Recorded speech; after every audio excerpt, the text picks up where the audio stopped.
Here at HANKSTERS of Daytona, we have a car that it doesn't matter if you're a Chevy guy, a Ford guy, or a Mopar guy. This is a gotta-have vehicle.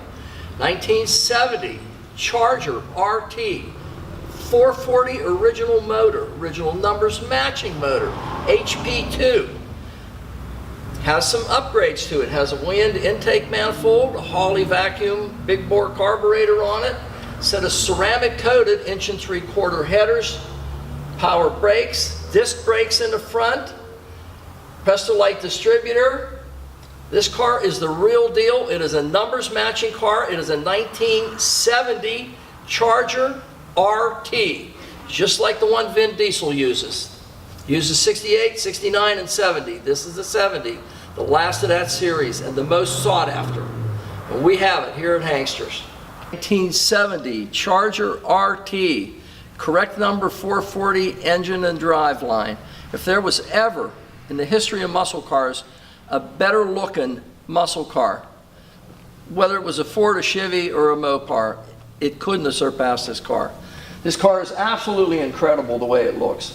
Hideaway headlights, nice long hood, turn signals mounted in the hood, parking lights in the front fascia. The car just has so much charisma to it.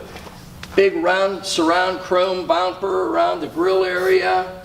Everything on this car is nice. The grille is all perfectly matched. Everything aligns as well as it ever did when it was new.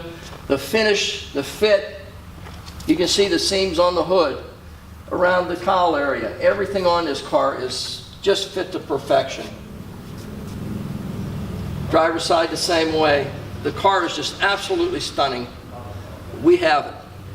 Going down the sides of our vehicle, marker lights, the bezels around them are nice and clean, everything fresh. All your wheel lip moldings are nice.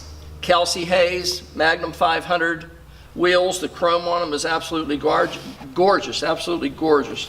Goodrich white letter tires. Correct wiper blades and arms, the way they came from Mopar. You can see the fit and finish of the doors, the iconic RT badging with the swept back scoops as they came in 1970 only. All the glass, all the software in the car is just as fresh and bright as it was the day it was new. The same with the door handles. Same as you can see the fit and finish of the doors, the way they match the quarter panels. Down the sides of the car is just laser straight. Drip rail molding, no dents, no marks in it. Around the wing area, nothing on that area. Everything is as clean and straight as can be. No marks or dents or scuffs on the hood anywhere or the roof. Going down the sides of the car, quarter panels, same as the front part of the car. Wheel lip moldings, no marks, no scuffs. Charger designation on the side, as nice as could be. And this is a real RT also. Gas filler cap doesn't have any pitting or deterioration at all on it in any way. Works as it should. The striping around the back, white, gives it a little bit of pop compared to just plain. This came from Mopar. It wasn't painted, it was taped. So if you decide you don't like white, there's always black. If you don't like it, you can take it all off.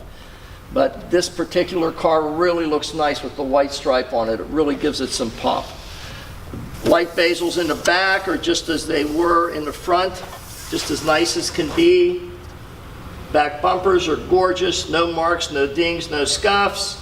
Tail pipes are the correct type that came out for 1970. All the chrome around the tail lights is nice. Again, you can see the fit of the trunk area, how everything lines up. All your gaps or everything as smooth as can be. Trunk, quarter panels, everything lines up as it should. The car is just gorgeous across the back. It's absolutely gorgeous. Going down the driver's side, you can see the way the bumpers fit into the quarters as they should. Side marker lights are nice and flush and no deterioration on the chrome on them. Again, no marks on the fender lip moldings. Quarter panels just as straight as it was on the driver's side. This car has absolutely no issues. This is as nice a car as you'll ever find, ever. Charger designation the same way, no chrome pitting. All the glass is nice and clear and crisp. It doesn't have any scratch marks or chips or anything on it anywhere. Drip molding the same way on this side, no marks from being hammered on or tapped on by somebody, door handle the same way. Again, the passenger's door, you can see how everything lines up as it should. Couldn't be a better fit and finish on this car, it really couldn't. Original Mopar antenna on it. Again, the RT designation with these back swept scoops for 70 RT only. Little Mopar badge on the front. Moldings on the front fender, the same as the other three. Absolutely nothing on this vehicle that I can find that doesn't line up, that isn't absolutely over the top nice. This vehicle is as nice a 1970 Charger, or for that matter, any model that you would ever pick. You'll not find a nicer looking, better fitting, nicer finished vehicle than this. And it's a numbers correct car. It's the best that you can buy. Okay, we're underneath our 70 Dodge Charger RT, a real RT. Just like the top part of the car, the undercarriage is the same way. It's absolutely done to the nth degree. New sway bar links, new disc brakes, rotors, calipers, and associated hardware. New steering box, 1 3/4 ceramic coated headers, 727 tranny with a new converter.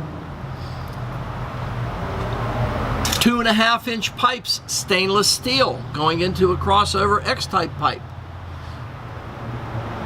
Floor pans are just gorgeous. Subframes are all nice, all original, not messed with. Floorboards in the front are nice as can be, no dents, no marks on them, and original, not replaced.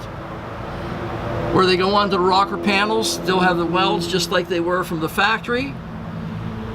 This car is gorgeous underneath. It's just stainless steel, cooling lines for the transmission. Just shows you how over the top these people went when they put this car back together. I can't see anything on this car that hasn't been replaced or refurbished in one way or another to as new or better than new condition. Car's gorgeous so far.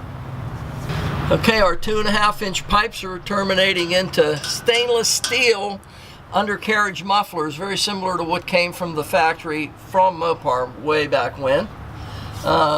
Parking brake is hooked up and appears to be functional. Going back further, the floor pans for the rear are just as they were when they were new. Everything still has the original type factory sound deadening undercoating that they installed at the factory on them yet. Heavy duty drive shaft going into an 8 3/4 Mopar heavy duty rear end, as it should be in an RT. 6 springs on the driver's side, 7 springs on the passenger side, compensate for the torque twist. Pinion snubber as it was from the factory. New gas tank. Floor pans in the back are just as nice and crisp and clean as they were when they were new. 2.25-inch pipes going out the back of the mufflers and terminating into the correct type exhaust tips. New shocks in the back, just like the front has new shocks on it. This car's been completely reconditioned, refurbished, in as new or better than new condition. This is a very, very nice car. Very, very hard to duplicate car.